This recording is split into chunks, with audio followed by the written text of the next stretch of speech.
عوام نے فیصلہ کرنا ہے کہ کب ان کے صبر کا پیمانہ لبریز ہوگی. اس قوم کی حالت نہیں بدلتی جو قوم اپنی حالت خود نہیں بدلتی.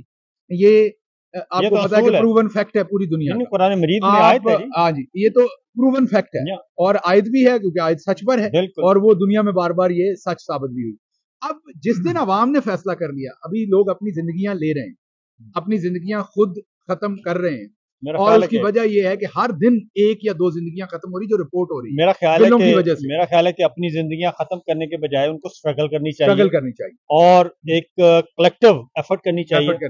باہر نکلنا ہوگا, اس کے لیے قربانی بھی دینے کے لیے تیار ہونا پڑے گا, جیسے بنگالیوں نے. اگر ہر شہری اگر اپنے گھر کے باہر دروازے کے سامنے کھڑا ہو جائے اتنا ہی کافی ہے.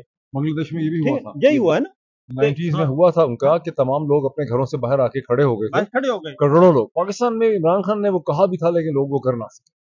لوگ, میرا خیال ہے کہ خوف ایک تو تھا, لیکن ایک ہمارے میں خوف ہے وہی. اس کے علاوہ ایک اور بات بھی ہے. اب دیکھیے جب برٹش سرکار یہاں تھی تو اس وقت بھی جو مسلم لیگ بنی اس وقت, یہ نواز شریف مسلم لیگ نہیں, جو مسلم لیگ اصل مسلم لیگ بنی وہ ڈھاکہ میں سارا اس کا کام ہوا.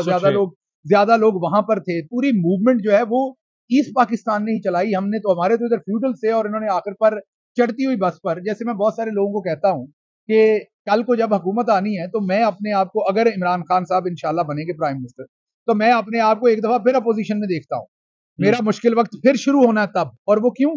کیونکہ میں نے اس ٹائم پھر بولنا شروع کرنا ہے فیوڈلز کے خلاف, بڑے بڑے جاگیرداروں کے خلاف, جنہوں نے پی ٹی آئی پر قبضہ کرنے کی کوشش کرنی ہے, جنہوں نے اقتدار پر اس ٹائم قبضہ کرنے کی کوشش کرنی. تو جو ہماری سائڈ کے تھے نا, انہوں نے تو وہ پکی پکائی کھیر کے اوپر پاکستان جب بننے لگا تو قبضہ کیا خاندان, اور بعد میں پھر دیا نہیں. اور پی ٹی آئی نے بحیثیت مجموعی میرے بھی پابندی لگانی ہے اور ڈاکٹر معین بھی پابندی لگانی. عمران خان آپ کے ساتھ ہوگا, لیکن باقی جو یہ ٹبر ہوں گے نا جنہوں نے وہ پکی پکائی کھیر کھانی ہے, ان کے لیے ہم پرسونا نان گرانٹا ہو گے اور ہمارے خلاف سازشیں کریں گے. پاکستان میں اس وقت صورتحال یہ ہے ڈاکٹر صاحب کہ Sami Ibrahim off air, Siddique Jan off air, اور عمران ریاض آف ایئر, اور باقی میں ابھی نام گنواتے جاتا ہوں, اور اسامہ آف ایئر, اور آگے پھر ایک اور دوست ہیں جس کا نام میں بھولتا ہے. بے شمار لوگ, عارف حمید بھٹی آف ایئر, ٹھیک ہے, آف ایئر بھی اور جاب بھی. چودھری صاحب تو ابھی ہیں. تو یہ سارے لوگ, بے شمار لوگ ہیں, ابھی تو میں نے چند نام لیے ہیں, یہ سب لوگ آف ایئر ہیں, ان کی نوکریاں ختم کروا دیں. لیکن بطور اپوزیشن جماعت ابھی تک مجھے نہیں سمجھ آئی کہ ہماری جو ان کی پاکستان تحریک انصاف ہے وہ اپوزیشن کس چیز کی ہے کہ وہ اس بارے میں بات, کوئی تحریک التوا, کوئی اس طرح کا. اگر یہ کام ہوا ہوتا مسلم لیگ نواز کے دور میں, پیپلز پارٹی کے دور میں, اور وہ اپوزیشن میں ہوتے تو انہوں نے وہ ادھم مچانا تھا اور انہوں نے کہنا تھا کہ یہ ایک عذاب آ گیا ہے اور یہ سب کچھ تباہ ہو گیا. تو یہ پاکستان تحریک انصاف والے کب خیال کریں گے کہ وہ اپوزیشن میں ہیں اور انہوں نے سوال بھی کرنا ہے. بتائیں جی ڈاکٹر, میں تو جواب دیتا ہی ہوں لیکن آپ بتائیں. میرا خیال ہے کہ تحریک انصاف کی جو موجودہ لیڈرشپ ہے وہ بہت کمزور بھی ہے اور کمپرومائز بھی ہے.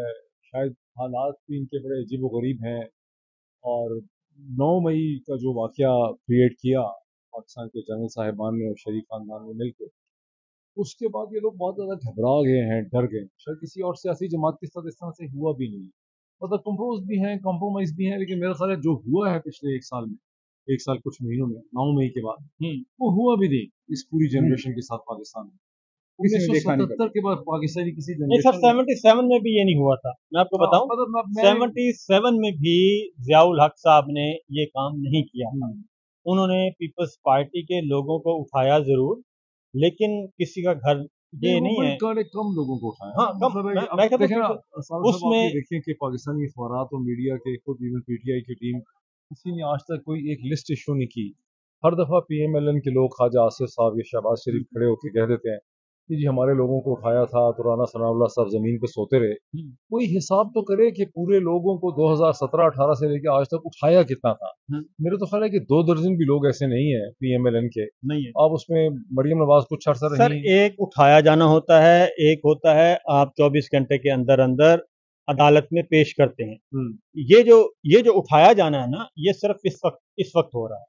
جرنلسٹوں کو اٹھا لیا گیا, صحافیوں کو پولیٹیشینز کو ان کے رشتہ داروں کو کس دور میں ہوا ہے جی؟ جاتی عمرہ میں کون 10 سے 15 ہزار لوگوں کس ایم این اے کس وزیر کے گھر ریحانہ امتیاز ڈار والا سلوک ہوا ہے؟ نہیں ہوا، ٹھیک ہے نا، عالیہ حمزہ والا ہوا ہے، یہ آپ کے صداقت عباسی والا ہوا ہے، علی نواز امان والا ہوا ہے، کے ساتھ بہت برا یہ کس کے ساتھ پاکستان کی، میں تو کہتا ہوں خیر مطلب جب ہمارے یہاں جو نیریٹو ہے اس کو بنایا انگریزی اخبارات نے، ڈان ٹریبیون نے، خاص کر کے ڈان سے مجھے بڑا شکوہ ہے کہ وہ پاکستان کا ایک ریسپیکٹیبل اخبار تھا. یہ لوگ اس کو اس طرح سے پریزنٹ کرتے ہیں کہ جو کچھ گزشتہ 2.25 برس میں ہوا ہے، اور خاص کر کے پچھلے 1 برس میں جو ہوا ہے 9 مئی کے بعد، ایز اف کہ پاکستان میں یہ ہوتا رہا ہے. میں as a can student of history, میرا تو یہ خیال ہے کہ پاکستان میں یہ کبھی بھی نہیں ہوا. یہ دنیا میں بڑے کم حصوں میں، لاطینی امریکہ میں شاید اس قسم کی چیزیں ہوئی ہوں، اتنے بڑے پیمانے پہ چلی کے اندر یا کسی اور جگہ پہ. یہ اس طرح کی چیزیں جو کی ہیں انہوں نے، شریف خاندان نے اور عاصم منیر نے مل کے، ایسی چیزیں نہیں ہوئی پاکستان میں پہلے، جس کی وجہ سے اب پاکستان کے معاشرے میں بڑا خوف بھی ہے اور جبر بھی ہے. جس دن چھناکے سے یہ ٹوٹا، کیونکہ حسینہ نے بھی تو دیکھا نا کہ 15 برس تک اس نے ابیوز کیا بنگالی لوگوں کو. 2009 میں جب اس نے انٹرنیشنل کمیشن بنایا ہیومن رائٹس والا، وار کرائمز کا، اس کے بعد سے جو پھانسیاں دیں جماعت اسلامی کے لوگوں کو، 90 سال بزرگوں کو پھانسیاں دیں، ان کے بچوں کو اٹھا لیا، لوگوں کو گم کر دیا، ہزاروں لوگوں کو جیل میں ڈالا، وہ تمام چیزوں کا اینڈ رزلٹ آپ نے ابھی دیکھا ہے 5 اگست 2024 کو. اسی طرح سے پاکستان میں جس قسم کا جبر کیا گیا ہے، اس کا اینڈ رزلٹ ہونا ہے. اب یہ لوگ سمجھ رہے ہیں کہ شاید نہیں بچیں گے، نہیں، بڑا خوفناک اس کا اینڈ رزلٹ ہونا ہے ان کو اور ان کے خاندانوں کے ساتھ. یہ 9 مئی کا یہ جو بیانیہ بناتے ہیں، یہ کیوں نہیں بتاتے کہ 9 مئی کے بارے میں آ کے 14 تاریخ کو سپریم کورٹ نے، ٹائم پورا ہو رہا تھا 14 مئی کا، اور 90 دن پورے الیکشن کے 90 دن پورے ہو رہے تھے، فیصلے پر عمل درآمد ختم. 14 مئی کو سپریم کورٹ نے اگلی کاروائی شروع کرنی تھی. بالکل صحیح، کوئی بات ہی نہیں کرتا اس پہ کوئی بات نہیں کرتا. جب یہ 9 مئی ہو گیا نا، تو میں ان چند لوگوں میں ہوں، اعتزاز احسن ان لوگوں میں ہے، اور لوگوں میں 48 گھنٹے کے اندر میں نے جب اس کا انالیسس کیا تو مجھے صاف نظر آنے لگا کہ 9 مئی بنیادی طور پر ایک اسکرپٹڈ چیز تھی، جس کے 2-3 مقاصد تھے. ایک تو یہ تھا کہ افواج پاکستان کے اندر جو مختلف آفیسرز تھے، کور کمانڈرز تھے، جو سمجھانے کی کوشش کر رہے تھے کہ جی ہم یہ نہیں کرنا چاہتے، ان کو دبا دیا گیا. آوازیں 100 سے زیادہ افسران جو ہیں ان کو ہٹا دیا گیا، سائٹ پہ کر دیا گیا. لاہور کے کور کمانڈر وغیرہ کو ان کی اگزامپل سیٹ کر دی گئی، الٹا لوگوں پہ ڈال دیا کہ لوگوں نے ان پہ حملہ کیا. سبسیکوئنٹلی منگلا کے کور کمانڈر کے ساتھ بھی یہ ہوا. لیکن ان کو خطرہ یہ تھا کہ اگر الیکشن نہیں ہوں گے اور سپریم کورٹ کہے گی تو لوگ سڑکوں پہ نکل آئیں گے، اور لوگوں کا حق ہوگا کہ لوگ سڑکوں پہ نکل آئیں گے اور پھر زیادہ سختی کرنی پڑے گی. میں ایک اور ٹائم لائن میں اس کو اضافہ کرتا ہوں. 9 مئی پری ایمپٹیو اسٹرائک تھی. میں بتاتا ہوں 9 مئی سے پہلے عمران خان 5 شہروں میں جلسوں کا اعلان کر چکے تھے، اور انہوں نے جو فائنل جلسہ کرنا تھا وہ اسلام آباد میں کرنا تھا، وہ 14 کو کرنا تھا یا 13 کو کرنا تھا، وہ اس دن کو کرنا تھا. تو اس کے بعد ان کا یہ خوف تھا کہ اگر پبلک آ گئی، اور ڈیفینیٹلی آنی تھی، اور سپورٹ مل گئی سپریم کورٹ کو، پبلک سپورٹ، تو یہ پھر آگے بڑھیں گے. تو 9 مئی پری ایمپٹیو اسٹرائک تھی نا، یہی تو میں کہہ رہا ہوں شروع سے. اب تو خیر پاکستان میں میرے خیال میجورٹی کو یہ بات سمجھ آ گئی ہے. شروع میں لوگ خوف پہ مبتلا ہو گئے، انہوں نے اس کو یہ ٹرن کر دیا کہ لوگوں نے فوج کے اوپر حملہ کر دیا. یہ انہوں نے کہانی میں. لیکن دیکھیں صابر صاحب، اس کا خطرہ یہ ہے کہ شیر آیا شیر آیا شیر آیا والی کہانی ہے. وہ جو اصل چیز تھی نا کہ خدا نہ خواستہ کبھی واقعی لوگوں میں اور فوج میں کوئی ٹکراؤ ہوتا تو اس میں ایک روب ہونا چاہیے تھا پبلک کے اوپر کہ بھی آپ نے فوج کے اوپر پتھر نہیں مارنا جا کے. انہوں نے جان بوجھ کے یہ ڈرامہ کھڑا کر کے جو پاکستان کی قومی سلامتی کا تمام تر تصور تھا اس کو انہوں نے کیش کر لیا ہے اپنی ذاتی سیاسی مقاصد ہے. آج اب قومی سلامتی کا تمام تر چیز تو ختم ہو گئی ہے. اب تو یہ اس میں جتنا جوس نکالنا تھا نکال چکے ہیں. آپ کو پتہ ہے حسینہ کے ساتھ کیا؟ حسینہ کے ساتھ بھی تو حسینہ نے کیا کیا؟ حسینہ نے کیا کیا؟ حسینہ نے جو آگ لگی بعد میں، انہوں نے وہاں پہ ایک گالی ہے نا، رضاکار. رضاکار ایک گالی ہے نا. رضاکار ان کو کہتے تھے جو 71 میں متحدہ پاکستان کے حامی تھے، متحدہ پاکستان کے حامی تھے، نہیں چاہتے تھے، ان کو رضاکار بولتے تھے. تو حسینہ نے یہ کیا، آخری کارڈ یہ کھیلا کہ یہ تو وہ لوگ ہیں جو اس وقت احتجاج کر رہے ہیں کہ یہ رضاکار ہیں. रजाकार भी नहीं, ये गद्दार है, गद्दार है, रजाकार है, रजाकार है, ये मुल्क दुश्मन है। तो उसके बाद ये डिवीजन भी, ये डिवाइड भी लोगों ने कबूल नहीं की, और उसके बाद उन्होंने फिर ये नारा लगाया कि मैं भी रजाकार हूँ, तुम भी रजाकार हो, हम सब रजाकार। तो ये भी हुआ, और पाकिस्तान में भी ये गद्दार साथ फैक्ट्री यही काम कर रही है। था ना कि वेटरन्स जो हैं 1971 के जो वेटरन्स हैं उनको 30% उनकी खानदानों को आप कोटा दे रहे हैं, तो लोगों ने उसको रद्द कर दिया उसको। आप ये समझें कि पाकिस्तान में कौमी सलामती के साथ जिस तरह से ये खेल रहे हैं, इसी तरह बांग्लादेश में भी वो कौमी सलामती से खेल रही थी बुनियादी तौर पे, क्रिएशन से। और ओवरऑल अगर आप देखें तो हमारे यहाँ भी सेंस प्रिवेल नहीं कर रहे, हम इतने सेंसिटिव टॉपिक्स के ऊपर जाते हैं। देखें, हमारे गांव में कहते हैं कि 2 चीजों को कभी टच ना करो गरीब आदमी की। आप अगर उन 2 चीजों को टच करोगे तो वो हमारे जो सूफिया कराम थे ना, वो कहते थे मजहब से भी पहले रोटी आती है, पेट पहले लगा हुआ है। सूफिया कराम ये कहते थे कि पहले मैंने याद भूल गया, वो कहते टोक रोटी टोक, हाँ, अगर टोक मुक जाए तो सब कुछ मुक जाता है। 2-3 दिन पहले जो उनकी प्रेस कॉन्फ्रेंस थी, उसमें वो कह रहे थे कि 8 लाख बंजर जमीन को हमने जरखेज करना है। अब ये हमारी फौज का काम तो नहीं है, और हमें तो फख्र है जो हमारी फौज का काम है, और हम उसमें साथ खड़े होना चाहते हैं, और हम चाहते हैं कि हमारी फौज हमारा दिफा करे, और उसमें हमारी भी जान। उन्होंने ये भी कहा है कि 1 अरब रुपया हमने टैक्स दिया। हाँ जी, तो 1 अरब रुपया कितने 100 अरब 100 अरब 100 अरब टैक्स। 100 अरब इसका मतलब है कि आपने कमाया है तो दिया है। तो पहले आप ये एडमिट कर रहे हैं कि you are into business. Why you are into business? ये आपका एडमिशन है। दुनिया में कौन सी फौज है जो कहती है कि हमने इतने टैक्स दिया है? तो यू आर एडमिटिंग कि यू आर इनटू बिजनेस। ये तो हमें कोई नेस्ले बताए, लीवर ब्रदर बताए, को पाकिस्तान की 17 टेक्सटाइल बताए, को और बता रहा है। अगर 10% भी हो तो इसका मतलब है 1000 अरब रुपया कमाया होगा। सो कहने की बात ये है कि एक तो हमें तो जब आपका बिजनेस ऑर्गेनाइजेशन, जब आपका बिजनेस के साथ इंटरेस्ट इतना ज्यादा थिक हो जाएगा तो फिर आप बहुत सारी इखलाकियात को ओवरलुक करते हैं, क्योंकि ये जो कौमी फौज है, जो लफ्ज़ है कौमी फौज, वो कौमी फौज कौन होता है? इसीलिए जिसका अपना इंटरेस्ट नहीं है किसी चीज में, इसीलिए इंटरेस्ट शामिल कर लिया। इसीलिए ये पहला मौका है कि DGISPR को अब क्रिटिसाइज किया जाता है फ्लोर ऑफ द हाउस। अब उनका नाम ले कि साहब हमद रजा को सुन रहा था मैं, उमर अयूब खान को सुन रहा था, तो वो कौमी असम्बली में आके फ्लोर ऑफ द हाउस वो कहते हैं कि DGISPR साहब आपका ये काम नहीं है। तो उनका वो वहाँ पे बाकायदा तौर पे डिस्कशन होती है, पहले हालांकि कभी नहीं हुआ था। तो इसीलिए हो रहा है कि DGISPR जो है वो अपनी डोमेन से बाहर। तो बेचारा मजलूम आदमी, मेरे साथ उनको कहते होंगे प्रेस कॉन्फ्रेंस करने के लिए, मेरा नहीं ख्याल कि वो खुद से फैसला करते हैं प्रेस कॉन्फ्रेंस। लेकिन उसमें जो मुझे अफसोस है ना, 2 चीजें इस पे मैं जवाब दे दूं क्विकली। एक तो इसमें देखिए उमर अयूब की तारीफ करनी चाहिए, जो बनती तारीफ है वो उसकी करनी चाहिए कि उसने बड़ी तगड़ी तकरीरें की। कोई अच्छा बड़ा खुल के, हालांकि खुद फौजी बैकग्राउंड से, उनके दादा अयूब खान, अब अयूब खान का पोता होके इतनी तगड़ी तकरीरें खुल के फौज के। अच्छा, फिर अयूब खान को जो दूसरा अपना उमर अयूब को जो दूसरा क्रेडिट जाता है वो ये है कि उन्होंने नाम लेके मिलिट्री इंटेलिजेंस और ISI कहा कि ये लोगों को उठाते हैं, एजेंसीज नहीं कहीं, मिलिट्री इंटेलिजेंस और IBU, हाँ FIA, इन सब का नाम लिया। तो एक तो उमर अयूब जो है ना वो काबिल सताइश है इस वजह से कि कम से कम उसने खुल के बात की, पहली बात। दूसरी बात, जब आप DGISPR की, तो पहले दिन से मैं उन्हें मैं भी, मोईद भी, आप भी तजिया, उन्हें अपने एडवाइजर्स बदलने की जरूरत। मतलब ये जो कंटेंट है उनका सारे का सारा, उन्होंने पहली बात कही कि हमें हुकूमत ने मैंडेट दिया और उस मैंडेट के तहत फौज काम करती है। भाई पूरी कौम को पता है कि हुकूमत के पास अपने पास मैंडेट नहीं है। अगर अपने पास नहीं है तो आगे उन्होंने आपको क्या मैंडेट देना? तो वो 17 सीटों के ऊपर तो खुद बैठे, मतलब आपने उनको मैंडेट दिया है, उन्होंने वापस आपको दे दिया। ये ऐसे ही है जैसे मैंने अब आपकी जेब से पैसे निकालने तो पहले अपनी में से निकालूं, आपकी डालूं, फिर आपके साथ आपके भी निकालूं, और फिर लंदन एग्रीमेंट यही है।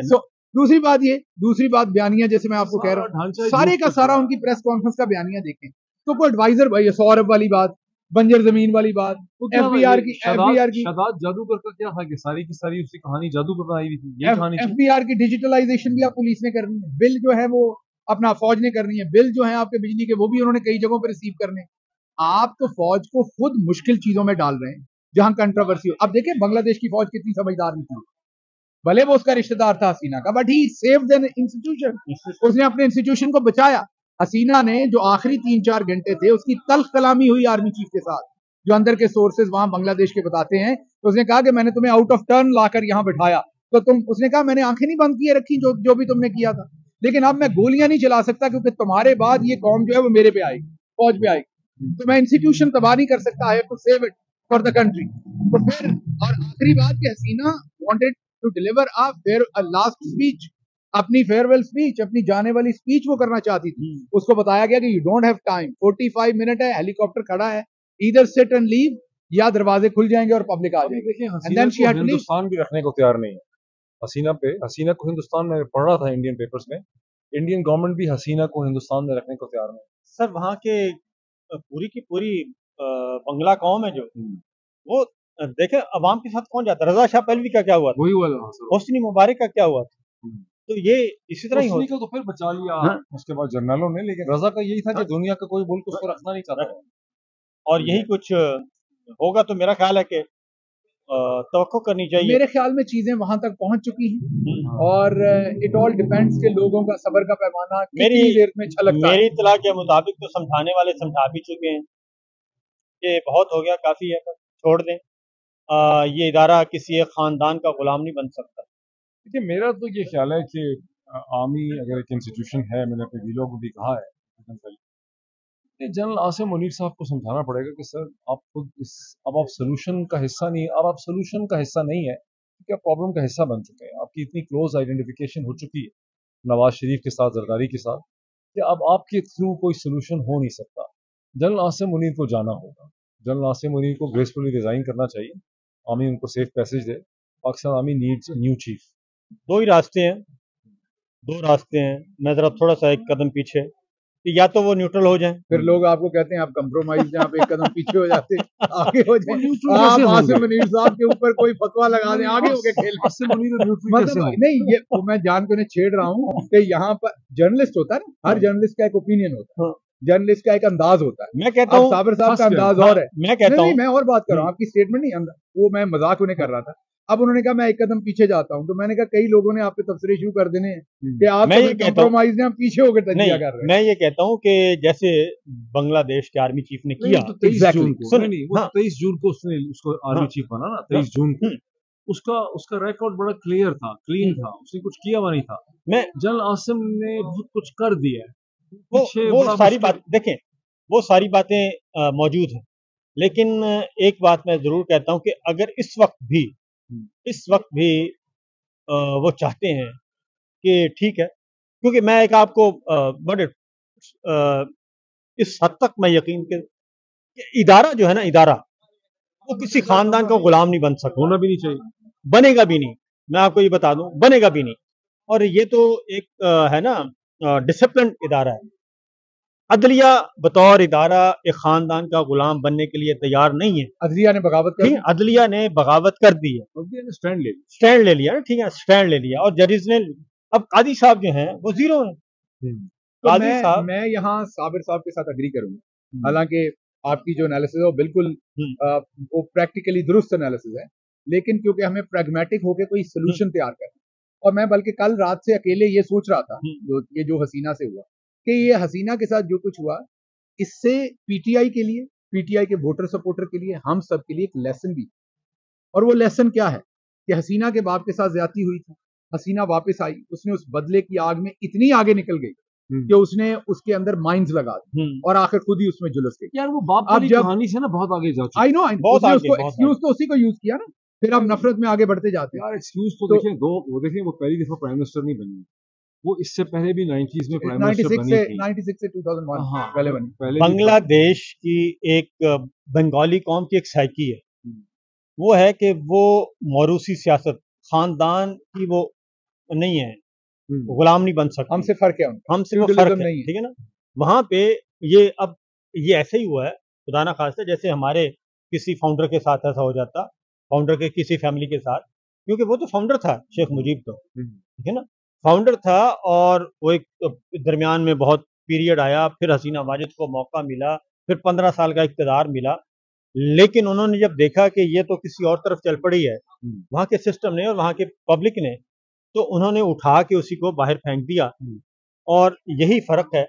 तो मैं कहता हूँ कि जो आर्मी चीफ बांग्लादेश ने दानिशमंदी का मुजाहरा किया है, या पूरे इदारे ने वही दानिशमंदी का तकाजा पाकिस्तान की फौज को और पाकिस्तान के आर्मी चीफ को भी करना चाहिए।